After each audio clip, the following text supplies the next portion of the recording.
Mona Elswah is a researcher at the Oxford Internet Institute at Oxford University. She studies how social media could be used to manipulate public opinion. Mona, thanks so much for speaking to us. There are really so many angles to this story. But for you, what's at the heart of what's happening here on social media? Are users becoming victims? First of all, I really like the idea that now people are educating themselves about privacy terms, and that there is a movement now for people to read about what they should be sharing or not. So now we're gonna see a change of how people are using social media and how they are sharing their information online. Let's talk it on the other way. Are they victims? It's like part of they are victims because they were not like consenting, in case of Cambridge Analytica, consenting on sharing their information. What happened in Cambridge Analytica case is that some people, very few people actually, they consented on sharing their information with a third-party application. And then what happened, that this application took their friends' information as well. So their friends didn't consent on that. This is a problem. So they were somehow victims because they didn't like agreed on having their information shared with others. So this is how, but again, like Facebook had changed this regulation recently, and no longer this feature is available. However, this is too late now, and we have companies such as Cambridge Analytica having this data and using it to micro-target them later on for their politics. Okay, Mona, let me ask you then from the other side. Politicians and political parties have always been accused of, dirty campaigning. And influencing voters is really what campaigning is all about. So is at least a part of what we're seeing here that they're actually adapting social media to that campaigning culture?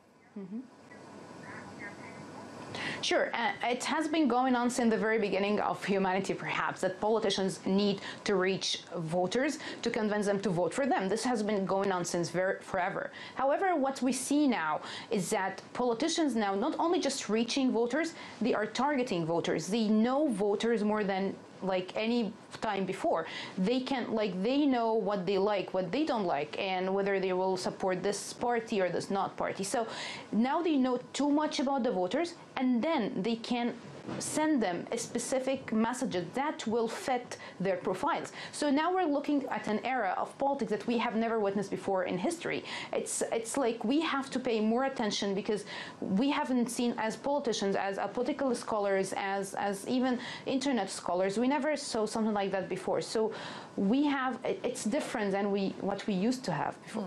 So in the meantime, I mean, what can average users do to kind of better protect themselves while legislation gets sorted out to try and at least protect them by law?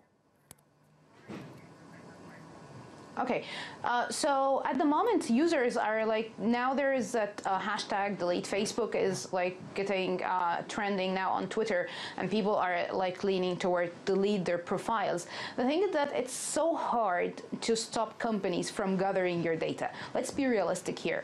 Companies, giant companies I'm talking about, are like living on data from people, and they gather data from everywhere. If you want to like stop companies from gathering your data, you need to live in a cave alone with no cell phone, no laptop, no one coming near to you. So but the thing is that it's not to stop them, but actually to know about what they are doing, to educate yourself, to read about the privacy terms before you like sign up and accept whatever you like they offer to you. You need to be more careful about, like, if you don't want something to be known about you, don't post it online, don't type it on a search engine, don't be careful on using data, because they will never stop and you cannot stop them. Okay. Mona, we'll leave it there. Thank you so much for speaking to us on TRT World. In the meantime,